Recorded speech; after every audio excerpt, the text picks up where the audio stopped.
I'm gonna scare the hell out of you. You think Goldman turned in the latest draft and Reiner had to put his foot down? For the last time, Bill, no, we can't call the powder Iocane. Alright, all you dirty birdies, splint those shattered gams, spin them Liberace records, and have a grand old time reminiscing about Rocket Man while ruthlessly torturing your idol. Before Frank Darabont and even Mick Garris, Reiner was generally regarded as the master of King adaptations, despite only helming a whopping 2 of them: The Perfect Stand By Me and the wickedly diabolical Misery. Since the King mania of the 80s produced so many features of varying quality, you could just as easily say Reiner won that cinematic pie-eating contest by the 2 sweetest words in the English language, default.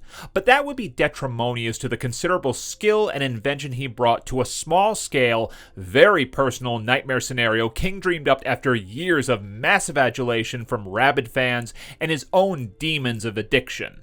Misery remains an absolute corker of a psychological thriller that's as ghoulishly funny as it is shockingly brutal.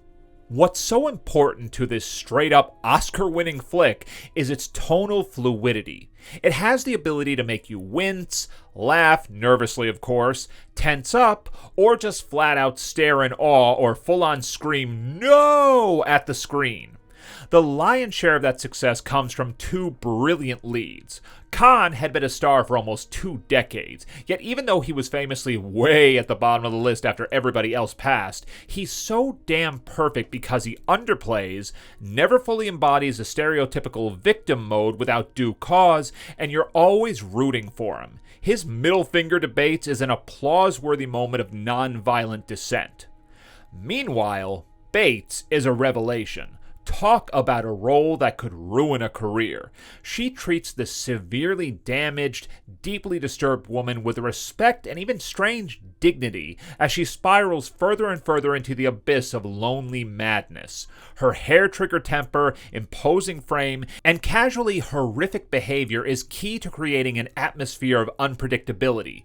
The way she absent-mindedly flicks lighter fluid all over Khan while goading him to burn a manuscript she finds objectionable is both hilarious and nerve-wracking.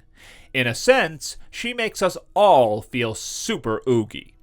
Her genuine horror and apoplexy during the triumphant finale has a delicious level of irony and schadenfreude well-deserved for the sad monster she is.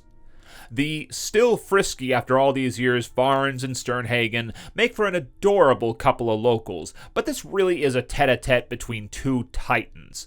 Cock-a-dookey, folks. Misery was yet another tremendous idea from the King, and one which adapter William Goldman, if not improving upon the novel's feverish intensity, certainly brings his own expertise to the fore to sharpen and focus a heavily insular tale. One inspired element the book forgoes is delaying the reveal of Kathy Bates' Angel of Death as a psychopath early on. The novel spells it out almost instantly.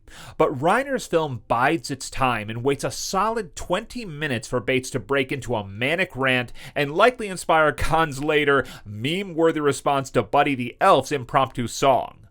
Wow, that was weird. Goldman's also quick to fill in any blanks that might come up, like Bates's quick-thinking excuse for purchasing a typewriter and paper. It's a sharp adaptation bolstered by Reiner's impeccable direction. It's all about the little details, the hairpin, the penguin, all captured under Barry Sonnenfeld's macro photography and surprisingly fluid camera work given the limited space. That room feels claustrophobic, but never stifling. The violence and instances of severe pain are swift and merciless. We all remember, or try to forget, the hobbling scene, and it's even more horrible than I remembered. Yet Khan also impressively plays his injuries to maximum effect. When he topples out of bed the first time after minimal recovery, we all feel it.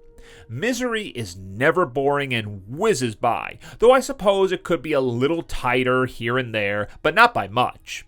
Unlike Khan's tormented writer and his disdain for his own creation, here we've got a Stephen King flick to be proudly hoisted above one's head right before being brought down hard on our wacko, pig-loving, Cheeto-chomping warden. Happy Kingtober. Like and subscribe, and remember, there are other worlds than these.